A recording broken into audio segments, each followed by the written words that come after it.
If your hips stay tight no matter how much you stretch, there's a reason for that. And it has nothing to do with how flexible you are. So I'm going to show you a quick science-packed routine I give my corporate and rehab clients to fix their tight hips in 10 minutes, with real, lasting results and not just temporary relief. Think of your hip mobility like high-tech security system. Most people try to force open a locked door, which is pretty much like traditional stretching, but your nervous system is the one holding the keys. And if it senses danger, it locks you out of certain movements, no matter how hard you push. And not to mention, it might injure you as well. Here's the real reason. Your hip moves in 6 directions, but most tightness isn't coming from the muscles being too short. It's your brain refusing to let you in because it doesn't feel safe. Trying to force your way in just triggers more alarms. Passive stretching keeps muscles flexible, which is essential for a good range of motion in the joints, but flexibility without good strength and control will inhibit your mobility. So how do you convince your body to unlock those ranges? Here's what you can apply in your training. Work at a 7 out of 10 intensity, making your exercises challenging but never painful. Hold positions in an isometric for about 30 to 60 seconds because this helps your brain to adapt to these ranges. And not only that, it will also help to redistribute the load and the intensity throughout the connective tissues. Because what happens most of the time is that the stronger tissues within the tendon, for example, start to take on more load to protect the ones that are weaker.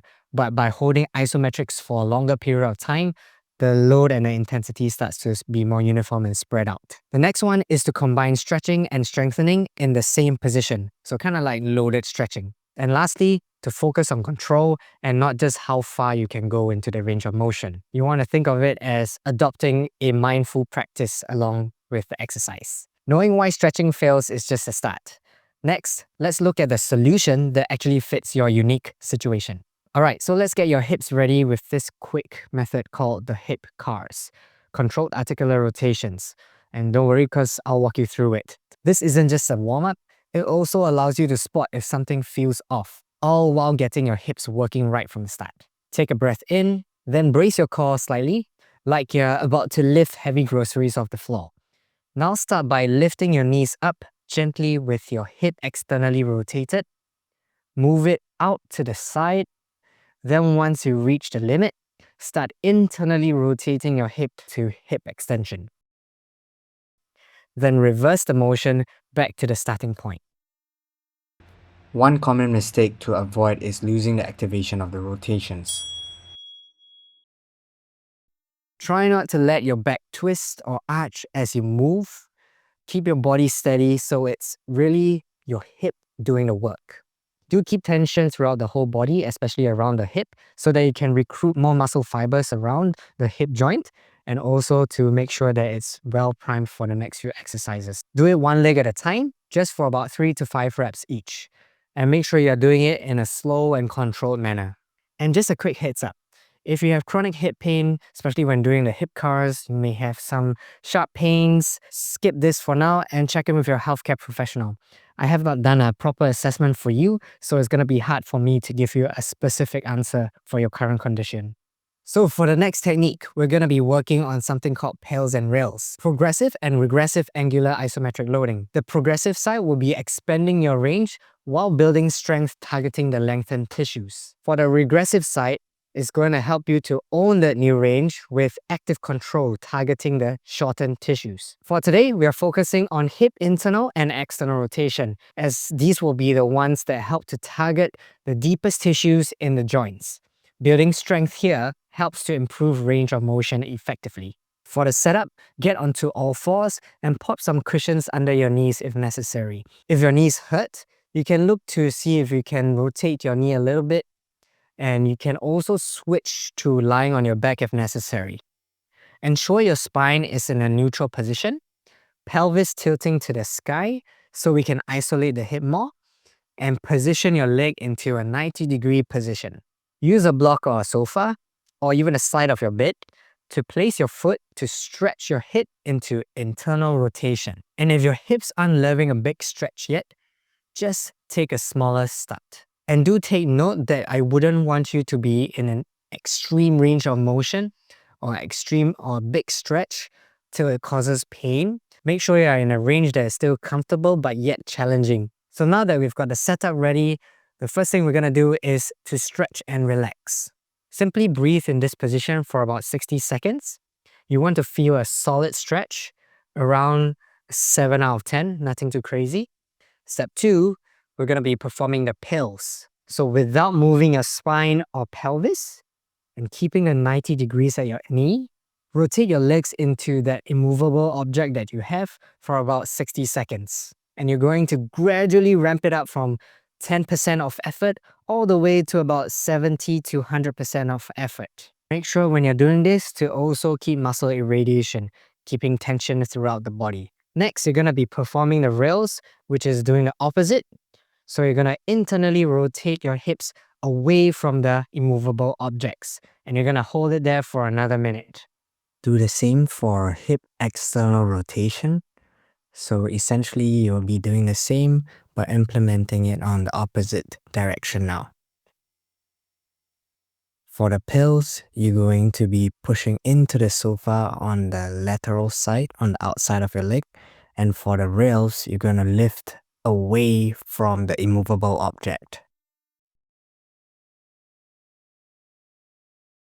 And after you're done with that, you can perform a round of hip cars for about 30 seconds on each side. This is where the integration starts and where the real magic happens for your mobility. And remember, when you're performing this, you want to make sure that you're activating the muscles from the hip. Notice how this position might also affect your lower back and your knees, because limited hip mobility forces these areas to compensate. And that's where aches and pains may start to sneak in. But here's where most folks mess this up. And honestly, missing these next steps could mean you're working hard for zero results or even making your pain worse. So let's go through some common mistakes and programming tips, because most people mess up their joint training without knowing it. First, they end up going way too hard and just pushing through sharp pain, or not pushing with any intensity at all. Instead, you want to find a challenging but doable effort. Next, people forget about the breath. You want to be bracing the core and holding your breath when performing the reps, or at least shallow breathing. Kind of like when you are about to lift something heavy, like I mentioned earlier about lifting heavy groceries. Another big one would be rushing through reps using momentum instead of actually controlling the movement. And one more pro tip is that if you are doing this on a regular basis, I would like you to think about how you can explore different positions or setups to perform the hip rotations. Think about positions from hip flexion, extension, abduction, and adduction. If you like more ideas for like positions or even setups or even programming tips, you can feel free to sign up to my newsletter where I'll be sharing more in-depth information about all these. So do take note that we actually want to target those weaker areas that usually have higher risk of injury. Don't try and stay away from it or rest too long, because then it's gonna get weaker and weaker. One way to think of it is trying to find those areas that cramp easily, because these are the zones of tissues that are untrained.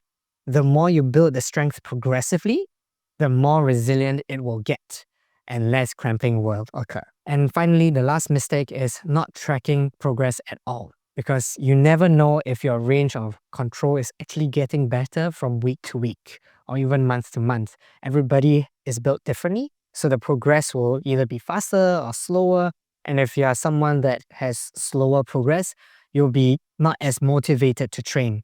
But if you're tracking it on a weekly basis or every bi-weekly basis, then it at least gives you some kind of motivation or inspiration for yourself to carry on with the training. All right, so let's fill in the missing gap: programming. You want to do this about 2 to 3 times a week, but take a day off in between. You can use this particular technique as a warm-up before any leg day, or just as its own thing on a day you want something simple perhaps. If you want to do it every day for maintenance, it's possible, but just keep it super light, like something you could do while chatting with a friend or watching a show. So adjust the intensity towards your goal for the day. And how do you actually ramp it up? Here's what works. For weeks 1 and 2, get familiar with the setup, the technique, and finding the right muscle activation. Weeks 3 and 4, start squeezing a little harder in terms of intensity and the contraction of the muscle. And for weeks 5 and 6 onwards, try to make the movements a bit smoother and explore different positions or setup. Continue to do your quick checks every couple of weeks. Just run through the hip moves again, especially the rotations, just to see whether you can go a bit further, or does it feel better? Does it feel easier, especially on the daily activities or sports that you do? Or even just simple tasks like lifting up your leg to tie your shoes or getting out of the car. And that right there is a real progress you can feel on a day-to-day basis, paying attention to your body. You now have the strategy to fix your hips, not just to cover up symptoms like stiffness. This exercise targets both directions of the hip rotation and actually builds strength where you need it most. Way more than just stretching. But here's what most people miss. They focus on the muscular system and totally forget about the tendons, the structures that really help you to transfer force and give you stability. So if you want your hip mobility to last, you've got to strengthen the tendons supporting these new ranges. So watch this video next, where I'll be revealing the exact tendon training protocols to make your mobility gains stick, no matter what you throw at your hips.